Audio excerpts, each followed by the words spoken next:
ഒരു മാസം മുമ്പ് ഇന്ത്യ ഒരു സായുധ യുദ്ധത്തിലായിരുന്നു. നമ്മുടെ അയൽ രാജ്യമായ പാകിസ്ഥാനുമായി ഇന്ത്യ യുദ്ധത്തിൽ വിജയം നേടി. ഇപ്പോഴിതാ ഇന്ത്യ ഒരു സാമ്പത്തിക യുദ്ധത്തിൽ ഏർപ്പെട്ടിരിക്കുന്നു. Donald Trump, American president Donald ട്രംപാണ് ഇന്ത്യയുടെ സാമ്പത്തിക യുദ്ധം പ്രഖ്യാപിച്ചിരിക്കുന്നത്.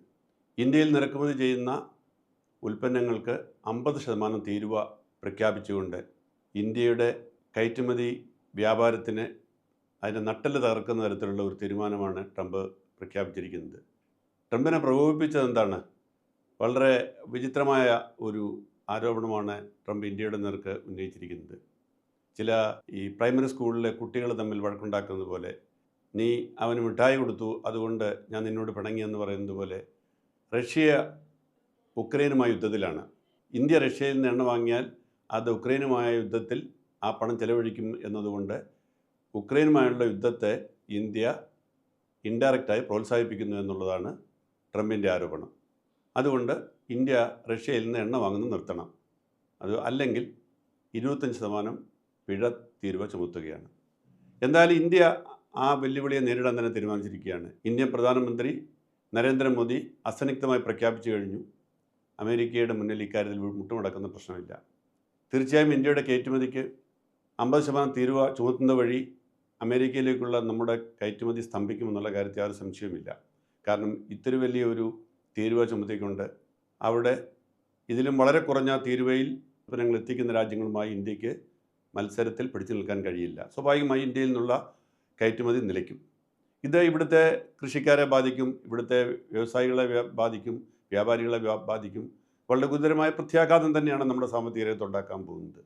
പക്ഷേ ഇത്തരത്തിലുള്ളൊരു വെല്ലുവിളി നേരിട്ടുകൊണ്ട് നമുക്ക് മുന്നോട്ട് പോകാൻ പറ്റില്ല. അതുകൊണ്ട് അപ്പോൾ അമേരിക്കയിലേക്ക് ഇപ്പോൾ കയറ്റുമതി ചെയ്തുകൊണ്ടിരിക്കുന്ന ഉൽപ്പന്നങ്ങളെ മറ്റ് രാജ്യങ്ങളിലേക്ക് കയറ്റുമതി ചെയ്യാനുള്ള സാധ്യതയാണ് ഇന്ത്യ ഇപ്പോൾ ആരാഞ്ഞുകൊണ്ടിരിക്കുന്നത്. അതിനുവേണ്ടി ഇന്ത്യ ഗൾഫ് രാജ്യങ്ങളുമായും മറ്റ് യൂറോപ്യൻ രാജ്യങ്ങളുമായും ഒക്കെ ഇപ്പോൾ ചർച്ച നടത്തി തുടങ്ങിയിട്ടുണ്ട്. കഴിഞ്ഞ കുറച്ച് നാളായിട്ട് നമുക്കറിയാം, ഈ പ്രത്യേകിച്ചും ഈ ഡൊണാൾഡ് ട്രംപ് 2ാം തവണ അധികാരത്തിൽ വന്നതിന് ശേഷം ഇന്ത്യയോടുള്ള ട്രംപിൻ്റെ നിലപാടിൽ കുറച്ച് മാറ്റം വന്നിട്ടുണ്ട്. ട്രംപ് ആദ്യം അധികാരത്തിലിരുന്ന സമയത്ത് നമ്മുടെ പ്രധാനമന്ത്രി നരേന്ദ്രമോദിയുമായി വളരെ നല്ല ബന്ധത്തിലായിരുന്നു. വളരെ അടുത്ത സുഹൃത്തുക്കളായിട്ടാണ് രണ്ടുപേരും അറിയപ്പെട്ടിരുന്നത്. എന്നാൽ ഇത്തവണ ഒന്നിന് ശേഷം ഒന്നായിട്ട് നരേന്ദ്രമോദിയെയും ഇന്ത്യയും അവമാനിക്കുന്ന തരത്തിലുള്ള പ്രസ്താവനകളാണ് അദ്ദേഹത്തിൻ്റെ ഭാഗത്തു നിന്ന് വന്നിട്ടുള്ളത്. നമുക്കറിയാം, അമേരിക്കയിലുള്ള നമ്മളുടെ ആളുകളെ അവർക്ക് വേണ്ടത്ര രേഖകളില്ല എന്നുള്ള കാരണം പറഞ്ഞ് അവരെ അനധികൃത കുടിയേറ്റക്കാരായി ഇന്ത്യയിലേക്ക് അയച്ചു. അതിൽ തെറ്റില്ല. അനധികൃത കുടിയേറ്റക്കാരാണെങ്കിൽ അവരെ സ്വന്തം രാജ്യത്തിലേക്ക് കയറ്റി അയക്കുക എന്നുള്ളത് എല്ലാ രാജ്യത്തിൻ്റെയും തീരുമാനമാണ്.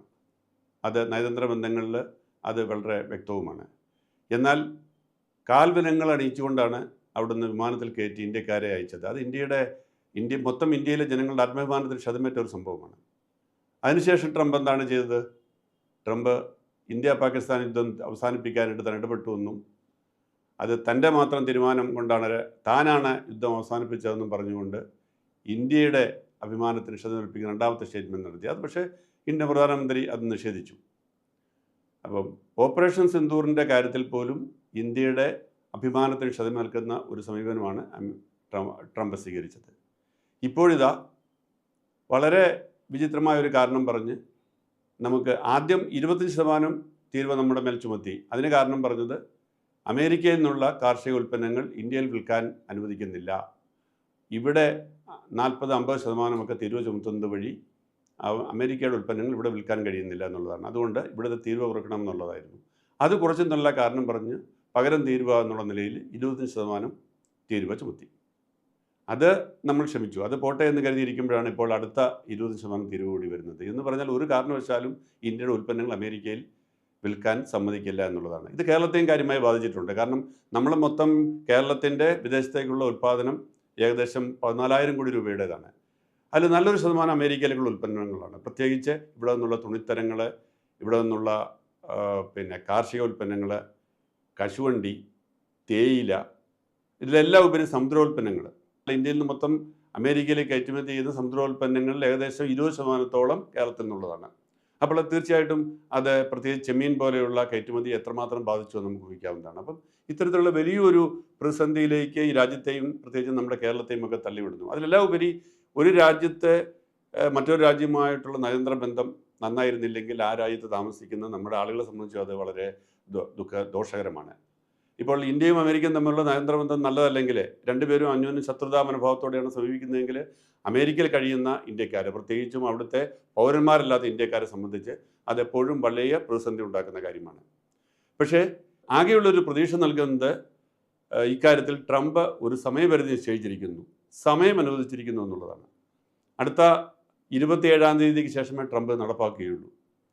ഇതിൻ്റെ അർത്ഥം 27-ാം തീയതി വരെ അടുത്ത 2 ആഴ്ച ഇത് സംബന്ധിച്ച് നെഗോഷിയേഷന് സമയമുണ്ട്, ഒത്തുതീർപ്പ് ചർച്ചകൾക്ക് സമയമുണ്ട്. എന്തായാലും തൽക്കാലം ഒരു ഒത്തുതീർപ്പിന് ഇന്ത്യ അങ്ങോട്ട് പോകുന്നില്ല എങ്കിൽ പോലും 2 ആഴ്ചയ്ക്കുള്ളിൽ ഇതിന് എന്തെങ്കിലും ഒരു പരിഹാരം ഉണ്ടാകും എന്ന് തന്നെയാണ് പ്രതീക്ഷിക്കുന്നത്. ഈ 2 ആഴ്ച കാലാവധി ഈ ട്രംപ് നൽകിയത് തന്നെ ട്രംപ് ഇതൊന്നും നടപ്പാക്കാൻ പോകുന്നില്ല എന്ന സൂചനയാണ് നൽകുന്നത്. ഇതിന് പല കാരണങ്ങളുണ്ട്. ഒന്നാമത് ഇന്ത്യയിലെ മരുന്നുകളാണ് അധികവും അമേരിക്കയിൽ വിൽക്കുന്നത്. അപ്പം ഫാർമാസ്യൂട്ടിക്കൽ രംഗത്ത് ഇത്തരത്തിലുള്ളൊരു നിരോധനവും അമിതമായ തീരുവ ചുമത്തലും വന്നു കഴിഞ്ഞാൽ അത് ബാധിക്കാൻ പോകുന്നത് അമേരിക്കയെ തന്നെയാണ്. രണ്ടാമത് ഇന്ത്യയിൽ നിന്നുള്ള ഉൽപ്പന്നങ്ങൾ വേണ്ട എന്ന് പറഞ്ഞാൽ, അല്ലെങ്കിൽ ഇന്ത്യയിൽ നിന്നുള്ള ഉൽപ്പന്നങ്ങൾ അങ്ങോട്ട് അമേരിക്കയിലേക്ക് എത്താതിരുന്നാൽ തീർച്ചയായും അമേരിക്കയിലെത്തുന്ന ഉൽപ്പന്നങ്ങളുടെ വില വർദ്ധിക്കും. അത് അമേരിക്കയിലെ ജനങ്ങളെ ബാധിക്കുന്ന കാര്യമാണ്. അപ്പം അമേരിക്കയ്ക്കുള്ളിൽ നിന്ന് തന്നെ ട്രംപിനെതിരായിട്ട് ഇതിനെതിരെ ഒരു പ്രതിഷേധം ഉണ്ടാവാനുള്ള സാധ്യതയുണ്ട്.